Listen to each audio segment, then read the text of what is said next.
Welcome to Sometimes Love Isn't Enough. I am your host, Angie Grant.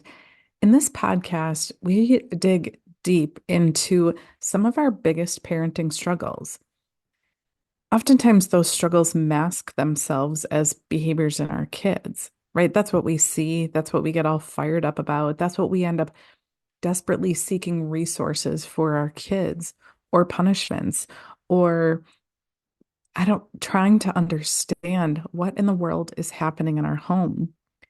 Oftentimes here we talk about the the challenging behaviors, right? The arguing, the yelling, the screaming, the tantrums, the meltdowns, the in your face behaviors. But today I want to dig in on the opposite end because as you're listening to this episode, sometimes the things that I say with you will resonate.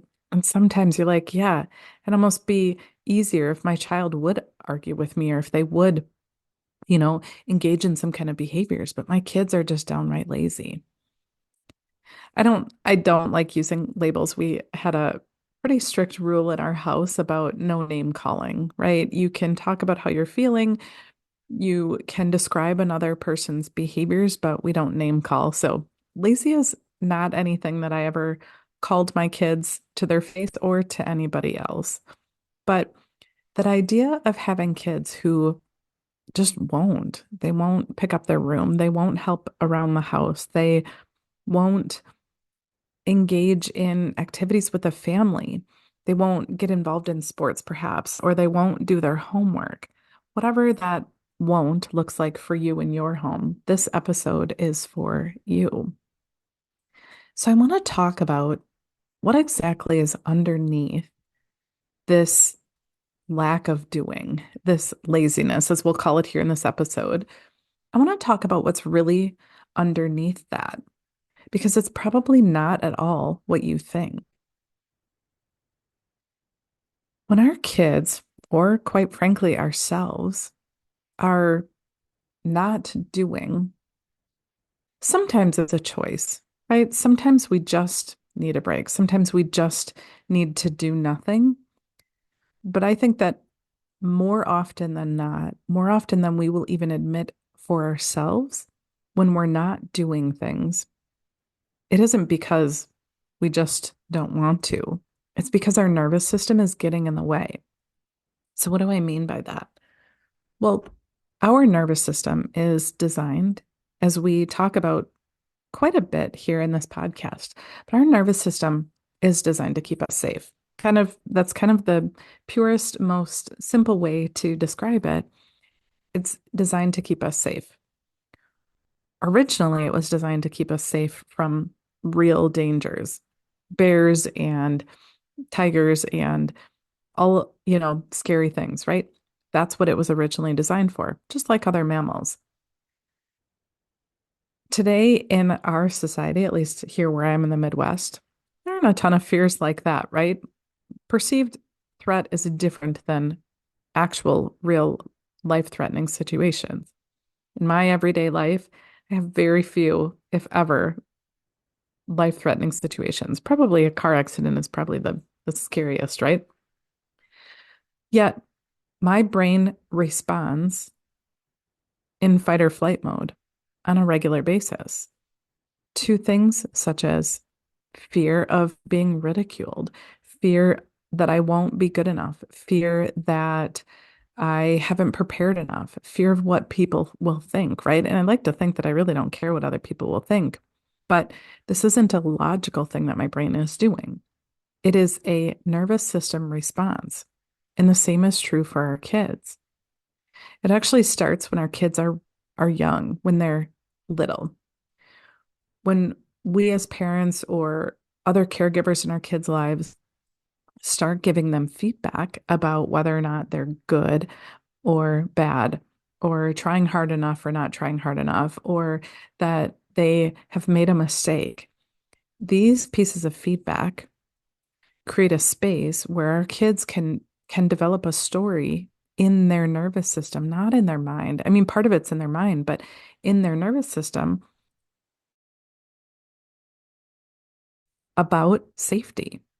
Because when we give our kids feedback when they're little, and I'm not saying this to shame you, right? I want to increase awareness because we think that when our kids are being lazy at 10 or 12 or 15 years old, we think that they are the problem. And I'm not saying this that you are the problem either.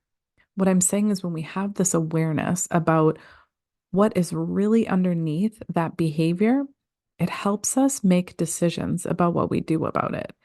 Because currently in, what I watch in my life around me, our current mode of parenting, more often than not, is to be frustrated with our kids when they're not behaving in a way that we like. But what if those behaviors are a nervous system response? What if the truth underneath that perceived laziness is a kid who they have shut down because it doesn't feel safe or okay to be who they are, or it doesn't feel safe or okay to make mistakes, or it doesn't feel safe or okay to do things that don't light them up.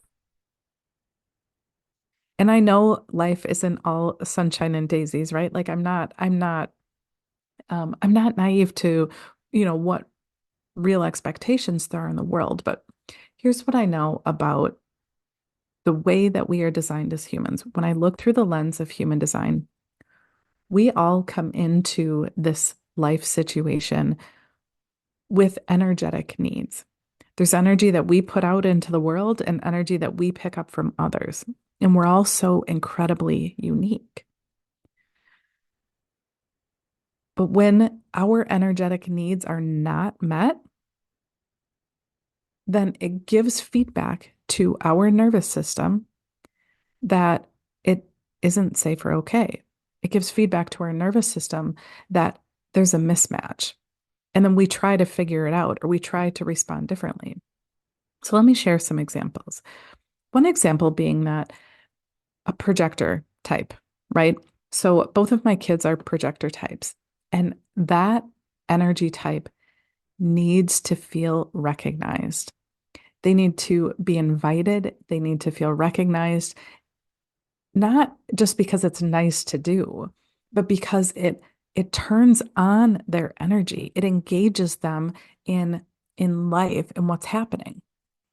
And so raising projector kids, I didn't know this about them when they were little. I didn't know that recognition and invitations were key to turning on their energy. Instead, as a mom, I would see kids who struggled to clean up their rooms, for example, or struggled to help out with chores, or struggled to get homework done, or whatever it might be, because I didn't know this about them. I didn't know that they needed a different kind of recognition than I do. I'm not a projector type. My needs are very different than my kids. But when we know this about our kids, that's one example. Generators, like myself, although a generator type has consistent access to energy to do things, to create things, if a generator type isn't doing work that lights them up, that they love, and by work, I mean it could be anything. It could be creating things. It could be, for our kids, right? When I think about work, the work of our kids is often play. And for some, that's arts. For some, it's sports. For some, it's music. For some, that work that they do is academics. But if we're giving our kids feedback or pushing them to do things that feel misaligned to them, if we're not allowing them to really tap into what their body is telling them is right or wrong for them, and we're pushing them to do things because it's what we want, then what we have are these kids who are engaging in activities. Maybe they're in sports or they're in something else, but it's not aligned with them. And they might be having fun for a whole slew of reasons, but if it doesn't feel right to them, then the result is kids who can check out, disengage, not have sustained energy to do other things. Or our reflector type kiddos who they have this beautiful gift to understand energetically what people in their community, in their family, in their school are going through. But when we don't support our reflector kids in helping them to shed that energy at the end of the day that isn't theirs by supporting healthy sleep practices, For example, a reflector type really needs to lie flat on their back and do something without a screen to just shed off energy that they picked up throughout the day. That energy is for them to learn from, but it's not for them to hold on to. But if we have a reflector type kiddo, for example, and they're watching screens right up until they go to bed, or they're wearing themselves out and then zonking out at the end of the day, they haven't taken the time to shed that extra energy. And so they can quickly become burned out because they're holding on to all this energy that isn't theirs. Or another example, third lines, right? So the third line profile is a type that learns through doing and learns through making mistakes. They don't learn from us telling them what to do. But as parents, we feel all this pressure that it's our job to teach our kids right from wrong and how to do this and how to do that. But not all of our kids are designed that way. Some of our kids are not designed to learn by being taught by others. Some of our kids and some of us are designed to learn through doing and doing it wrong so that they learn from that. But when we don't know that about our kids and we're trying so hard to teach them and not let them make mistakes and we're we're protecting our kids from ever feeling the feeling of failure, we're blocking their access to their energy. So when I think about this idea of kids being lazy, and what I think that that really is a reflection of is us not understanding as parents what our kids really need. And then their nervous system is holding on to all this feedback that we unknowingly give our kids, right? You're not doing anything wrong. You're being a good parent. But when we really understand what our kids need, we get to we get to learn how to show up differently for them. We get to learn how to give them different feedback than maybe we were given, or maybe than we ourselves need as parents. As I said, my kids need something so very different than I need. Even something as simple as how I ask my kids questions. Now that I understand human design and how to really tap in to my authority and my kids' authority, I need yes, no questions. You ask me an open-ended question, and I will use my mind to figure out, but when I'm using my mind to figure it out, it's never my truth. My mind is taking into account how it's going to impact you and how much money it's going to cost and how will we get it done. And it's doing all this problem solving and worrying about other people's feelings, worrying about other people's thoughts because I care and I'm sensitive. But when I do that, when you ask me an open-ended question and I talk it out, what really happens is that I'm not tapping into my own authority, which is my sacral. My kids, on the other hand, yes, no questions cause them to make conditioned responses. It causes them to tap into sacral that they don't have defined. And so they're trying to answer a yes, no question, but they're not designed to do that.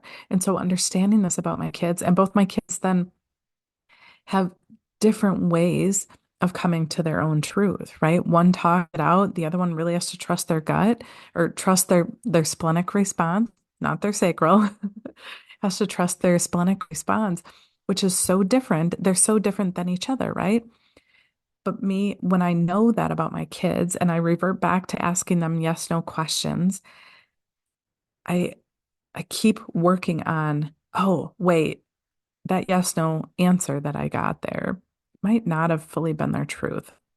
And I'll ask the question again in a more open-ended way to allow them to come to their own truth that is right for them, not right for me. I don't want them to answer questions that are right for me. I want them to answer questions that are right for them. So when we know these sometimes really simple tricks, how to better support our kids, that is where we really start to change this behavior, right? We called it laziness as we were first talking, but what if that laziness is really a nervous system that has shut down because it doesn't know what to do, a nervous system that is afraid to make another mistake, a nervous system that is afraid of getting feedback that hurts. What if what we see as laziness really is a nervous system that is afraid to push and not be good enough? So that's my challenge for you is I know I often leave you with something practical at the end of every episode, but today I'm going to leave it with a contemplation. I really want you, if lazy is something that you think about your kiddo or think about your partner or think about yourself, my challenge for you this week is to really reflect on that and reflect on what is it really about? Is it a fear of success, a fear of failure, a fear of judgment? What is really underlying that lack of doing? Because I trust in my heart that whether it's you or your kids or your partner or whoever it might be, I trust in my heart that that lack of doing probably isn't laziness. I don't think, whatever your belief system is about how we came to be on this planet, I don't believe that any of us were created to be lazy. I don't believe that any of us were created to be miserable or unhappy. I think that life gets in the way and leaves these marks on our nervous system. We don't even see it happening, but they're there. And it's influencing the way we show up for ourselves, the way we show up for our kids, the way we show up for our most important relationships. But that doesn't have to be the end of the story because once we know what's going on here, we get to do something about it. My go-to when it comes to nervous system stuff is EFT tapping. I find it an incredibly powerful way to help release negative energy that has latched onto our nervous system. But we first have to know, well, that's not true. With EFT tapping, you don't always necessarily even have to know what is at the root of that, right? I did ask you to reflect on what's really underneath that. It is helpful to know what that feeling is. And I feel strongly that it's probably some type of fear.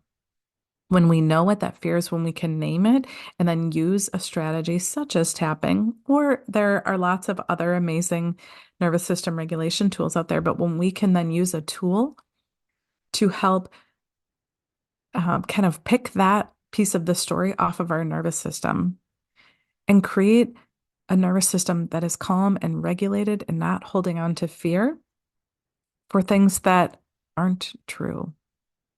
That's where we create space to start taking action and feel alive and start doing things that we love for us and for our kids.